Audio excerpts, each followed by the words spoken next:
여러분 안녕하세요. 유해찬입니다. 자, 교과서 116쪽을 펴세요. 교과서 116쪽. 교과서 116쪽. 선생님이 지난 시간에 이 116쪽이랑 117쪽에 이것들 네모들 다 채우라고 했는데 모두 다 썼죠? 네, 다 쓴 거로 믿겠습니다. 자, 우리 지난 시간에 여기 있는 이 물집, 이거는 같이 한번 살펴보았어요. 뭐 진피랑 표피 사이 이물질이 들어가서 이렇게 서로 어긋나서 발생하는 거다, 뭐 이런 얘기 했었죠. 다음에 이제 일사병, 이걸 가장 먼저 살펴보도록 합시다. 자, 일사병은 이 높은 온도에서 작업을 하거나 뭐 운동을 하거나 이런 활동을 했을 때 신체에 있는 열이 발산되지 못한 거예요. 즉, 이 열이 몸에 갇혀 있는 거예요, 한마디로.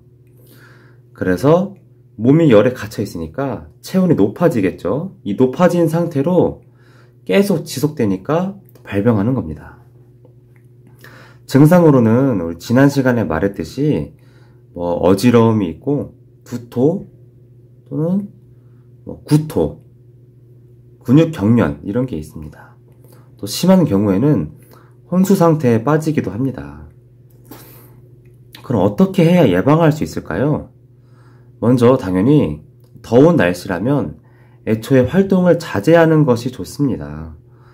뭐 지금이야 괜찮겠지만 이제 한여름이 되면 날이 너무 더울 때 외출을 자제하는 것이 좋겠죠? 또 혹시나 나가게 된다면 충분한 수분을 보충해야 돼요. 목이 마르지 않더라도 자주 물을 마시도록 합시다. 그리고 너무 꽉 끼는 옷보다는 헐렁한 옷이 좀 이렇게 몸에 있는 열을 잘 배출할 수 있도록 도와줍니다. 그럼 대처 방법에는 어떤 것이 있을까요?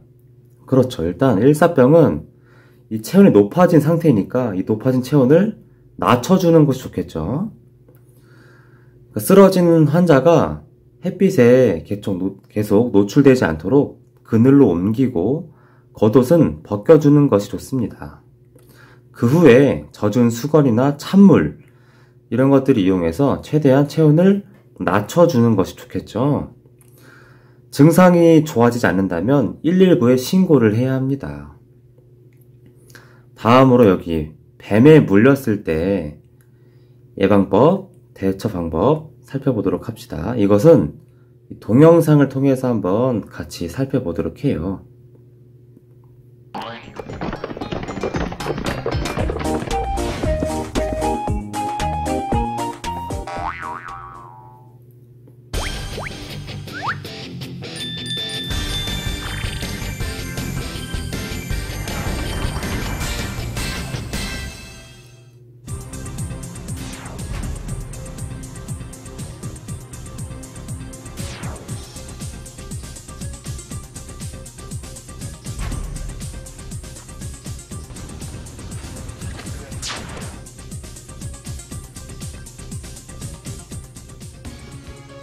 여러분 안녕하세요. 전 국민의 안전상식을 퀴즈로 풀어보는 도전 안전벨 시간입니다. 가을철에는 성묘나 벌초로 산을 찾는 분들이 많으신데요.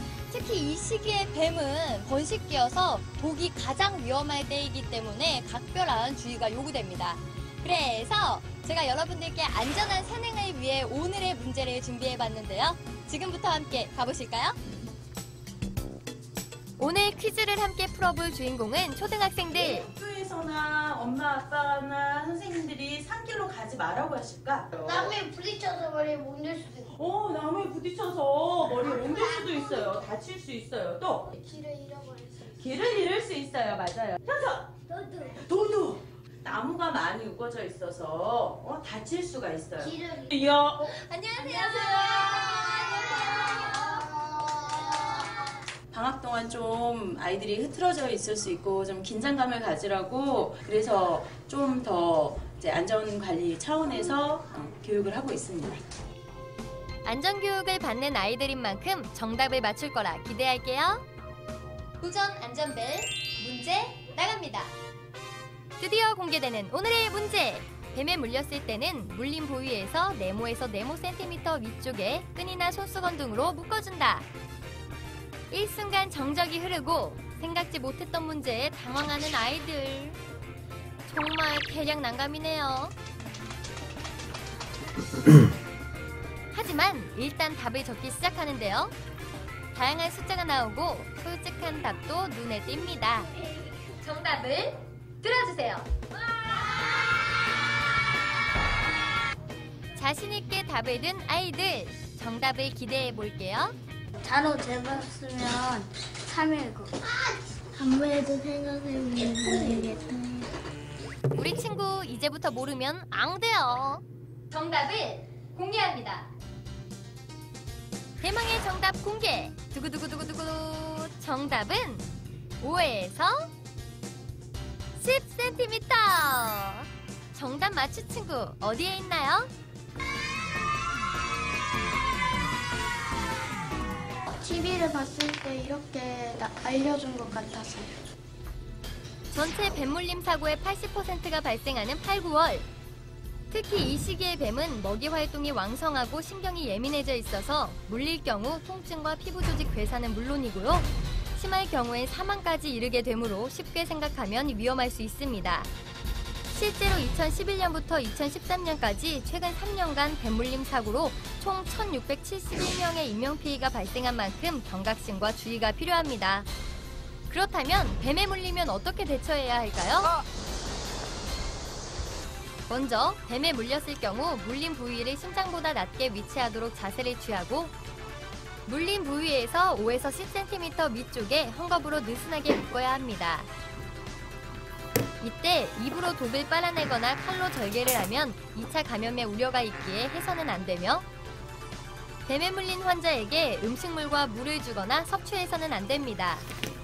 만일 뱀에 물린 환자를 발견했을 시 안전한 곳으로 옮긴 후 119에 도움을 요청해야 합니다. 뱀에 물리면 응급처치를 하는 방법을 알게 돼서 기분이 좋았어요. 몰랐던 걸 알아서 좋았어요.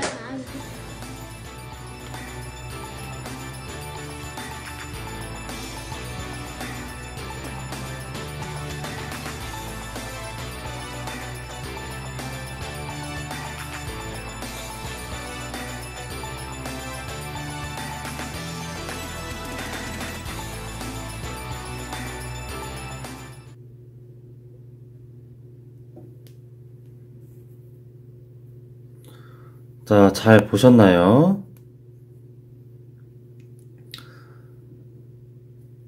간단하게 다시 한번 살펴보면 우선 뱀은 이 땅에 기어다니잖아요.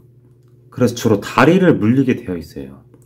그렇기 때문에 두꺼운 양말과 두꺼운 신발, 등산화를 신는 게 좋습니다. 또한 지팡이나 긴 막대기로 미리 앞쪽을 이렇게 헤쳐나가면서 휘저으면서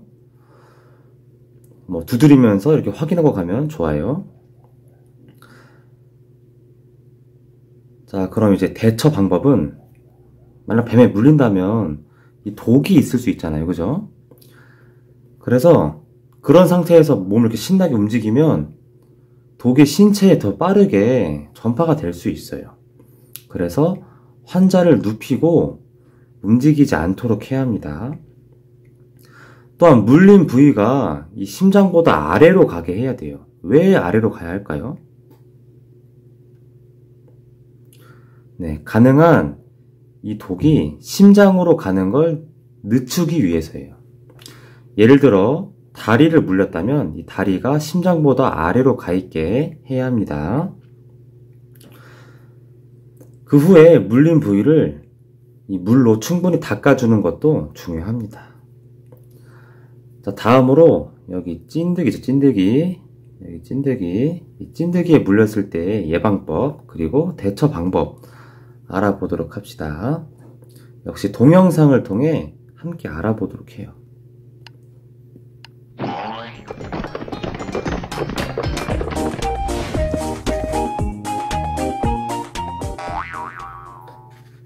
국민의 안전과 행복을 위한 매뉴얼. 생활 생활 속 위기 상황에 대처하는 노하우 대공개. 안전한 대한민국이 되는 그날까지 우리 가족 안전백서가 함께합니다. 제주특별자치도 2013년 5월 8일. 한 야산을 오르던 강모 씨는 봄나들이에 시간 가는 줄 몰랐습니다. 며칠 후 약한 감기 증상을 보이더니 갑작스러운 고열과 몸살로 고생하다가 결국 사망에 이르게 됐는데요. 갑자기 사망에 이르게 된 이유는 무엇일까요? 바로 야생 진드기에 물렸기 때문입니다. 작은 소참 진드기에 의해 바이러스에 감염돼 사망에 이르게 된 건데요. 야생 진드기 얼마나 위험한 걸까요? 야생 진드기 바이러스 감염 증세를 보여온 60대 남성이 숨졌습니다. 살인 진드기에 의한 두 번째 사망자가 공식 확인됐습니다. 4월이면 활동을 시작하는 야생 진드기 중 작은 소참 진드기로 인한 중증 열성 혈소판 감소 증후군으로 사망한 것입니다. 2013년엔 36명 중 17명, 2014년엔 55명 중 16명이 사망한 것으로 알려졌는데요. 작은 소참 진드기에서 나오는 바이러스 때문에 발열과 전신 무력감, 그다음에 출혈병변을 일으키면서 환자를 사망에 이르게 하는 병입니다. 작은 소참 진드기는 중국, 일본, 우리나라에 고루 분포하는 야생 진드기로 크기는 2에서 3mm 정도 되는데요. 다리는 8개, 갈색빛을 내는 게 특징입니다. 흔히 알고 있는 진먼지 진드기와의 차이점은 무엇일까요? 진먼지 진드기는 사람의 각질을 먹고 사는데요. 워낙 작아서 육안으로는 확인이 불가능합니다. 그리고 무엇보다 사람을 직접 물지는 않는데요. 이에 반해서 야생 진드기는 진먼지 진드기보다 10배나 클 뿐 아니라 사람을 물어 유해한 바이러스균을 전염시키기 때문에 매우 위험합니다. 작은 소참 진드기의 약 0.5%만이 이 바이러스를 가지고 있는 것으로 보고가 되었습니다. 확률은 낮지만 바이러스에 걸려서 증상이 나타나게 되면 2주 안에 사망하는 경우가 약 반에 이르게 되고 걸리지 않도록 주의하는 게 중요하다고 하겠습니다. 그렇다면 과연 야생 진드기 위험성에 대해서 시민들은 얼마나 알고 있을지 직접 물어봤습니다. 들어본 적이 있는데 자세한 내용은 잘 몰라요. 그냥 물리면 빨리 죽는다 그 정도? 네. 사람이 죽을 수도 있다고 이렇게 들었어요. 모르는 사람도 있었지만 야생 진드기가 위험하다는 걸 아는 사람도 많았는데요. 과연 작은 소참 진드기는 어디에 있는 걸까요? 작은 소참 진드기는 주로 우거진 풀숲이나 야산에서 서식합니다. 일반적으로 도심에 서식하진 않지만 일본에서는 도시에서 감염된 사례가 있어 주의가 필요합니다. 충북 청주시 질병관리본부의 도움을 받아 작은 소참 진드기 채집에 나섰는데요. 매달 정해진 장소에서 진드기를 채집해 SFTS 바이러스 감염 실태 조사를 진행하고 있습니다. 체계적인 검사 과정을 통해서 진단을 내리게 되는데요. 채집해온 걸 확인해 본 결과 이렇게 현재는 개체수가 많지는 않지만 앞으로 날이 따뜻해지는 4월, 5월 되면 작년에 비교해 봤을 때 활동이 늘어나는 걸로 저희가 생각이 되어 있기 때문에 야외 활동하실 때 특히 참진드기에 물리지 않도록 주의를 각별히 해주시길 바랍니다. SFTS에 감염될 경우에 6일에서 12일의 잠복기를 거치게 되는데요. 의심 증상에는 식욕이 떨어져 식사를 잘 할 수 없게 된다거나 구토, 설사 같은 소화기 장애를 겪게 됩니다. 더 심한 경우엔 혈변 증상까지 보이게 되는데요.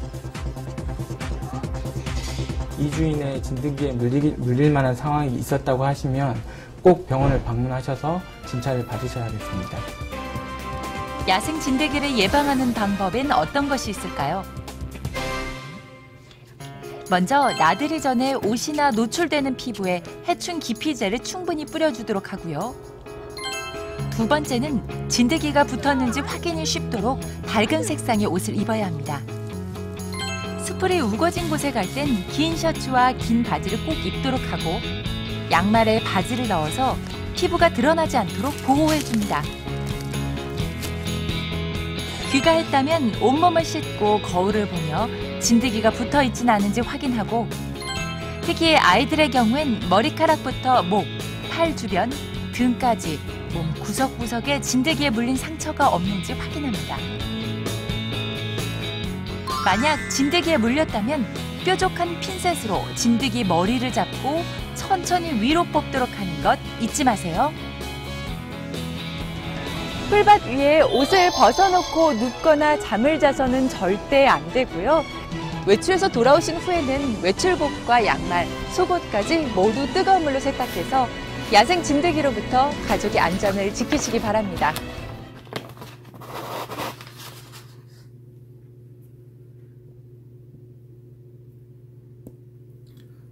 잘 보셨나요?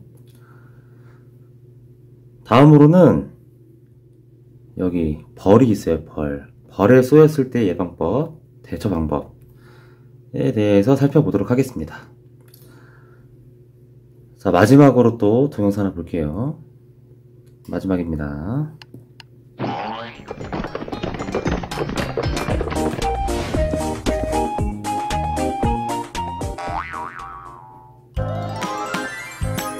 야외 활동 시 벌에 쏘였을 때는 어떻게 대처해야 할까요? 실수로 벌집을 건드렸을 때 팔을 휘젓거나 주저앉지 말고 벌집에서 20m 이상 멀리 도망쳐야 합니다. 만약 벌에 쏘였다면 먼저 119에 신고하고 신용카드 등으로 피부를 긁어내듯 벌침을 제거해줍니다. 이후 깨끗한 물로 씻고 얼음 주머니로 차갑게 합니다. 벌쏘임을 예방하려면 달콤한 향을 풍기는 음식이나 향수 사용을 자제하고 밝은 색의 긴 옷과 모자를 착용합니다. 생활 속 안전한 TV가 지켜줍니다.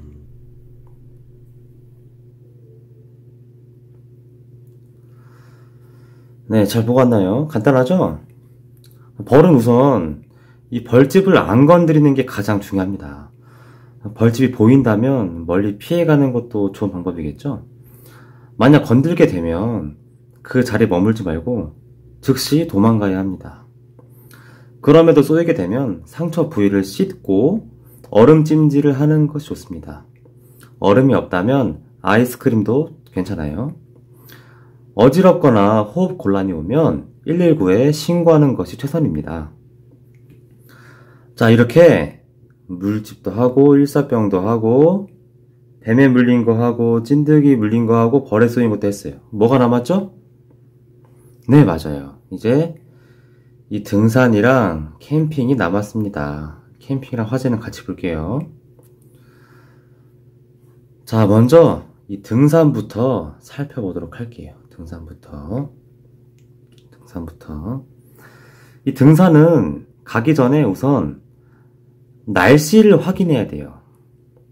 지금 예방법 보세요. 예방법. 날씨를 확인해요. 날씨를. 바람이 세거나 비가 오거나 아니면 안개가 많은 날에는 산행을 하지 않는 것이 좋습니다. 또한 길을 잘못 들지 않도록 이 등산로를 잘 확인해야 돼요. 여기서 중요한 팁을 드리자면 이 산에는 일정하게 계곡이랑 능선이 있거든요. 이 사진을 통해 같이 볼게요. 한번. 이 산에는 계곡이랑 능선이 있어요. 뭔 소리냐면 이렇게 움푹 들어가는 곳이 계곡이에요. 계곡. 그리고 뾰족 나오죠. 또 이렇게. 이게 능선이에요. 그러니까 계곡, 능선, 계곡, 능선, 계곡, 능선 이렇게 반복이 되죠, 지금. 네. 근데 절대 여기 움푹 들어간 이 계곡으로는 들어가면 안 돼요. 뭔가 막상 산에서 이렇게 계곡을 보다 보면은 뭔가 좀 경사가 이렇게 있으니까 좀 더 빨리 이 산을 벗어날 수 있을 거란 생각이 든단 말이죠. 근데 뭐 막상 가면은 거의 죽음이야, 죽음. 여러분 키보다 이 큰 식물들이 있어가지고 이렇게 막 헤치고 가야 돼요. 밀림 벗어나듯이 헤치고 이렇게 가야 되고. 아무튼 힘들어요. 어떻게 하냐고요? 선생님이 한번 해봤거든요. 거의 죽을 뻔했습니다. 운 좋게 잘 살아 돌아왔는데, 아무튼 산에서는 이 뾰족 튀어나온 능선들 있죠. 여기 표시해줄게요. 여기 능선들이, 능선 튀어나온 부분, 이렇게 능선, 여기 능선, 이제 능선, 이 능선, 이 능선들을 통해서 길을 가야 됩니다. 계곡으로는 가면 안 됩니다. 그리고 해가 지게 되면 상당히 위험해요. 잘 안 보이니까. 그래서 4시 전에는 산행을 마치는 게 좋습니다. 그리고 나무나 바위, 낭떠러지 이런 곳에는 아예 올라가지 않는 게 좋아요. 여러분의 호기심이나 뭐 자랑하고 싶은 마음보다는 목숨이 더 소중하겠죠? 네, 애초에 가지 않는 것이 좋습니다. 자, 그럼 대처 방법들을 한번 살펴볼게요. 빠르게 한번 가볼게요. 발목을 삐었다. 손수건에 물을 적셔 냉찜질. 발목을 삐었다. 냉찜질. 낭떠러지에서 추락했다.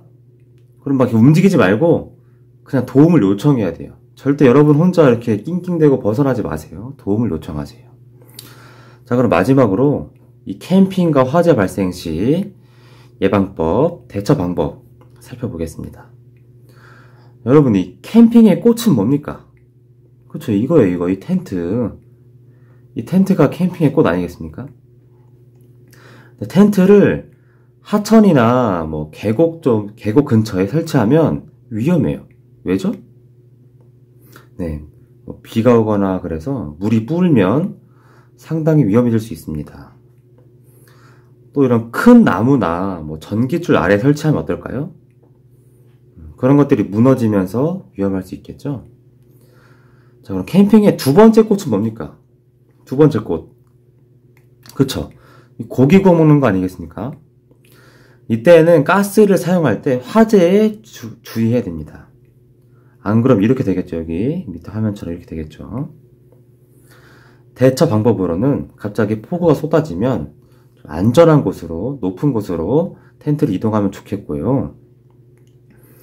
옷에 불이 붙었다 했을 때는 이렇게 손으로 얼굴을 가리고 몸을 땅에 이렇게 좌우로 굴러가지고 이렇게 불을 끄는 게 좋습니다. 자, 오늘 이렇게 야외 활동 안전사고가 있을 때 어떻게 예방하는지 또 어떻게 대처하는지 이런 것들을 배워보았습니다. 다음 시간에는 재난 발생 시 안전사고와 다시 이거 여기 보여주는 거 재난 발생 시 안전하게 대처하기에 대해서 배울 거예요. 자, 모두 고생했습니다.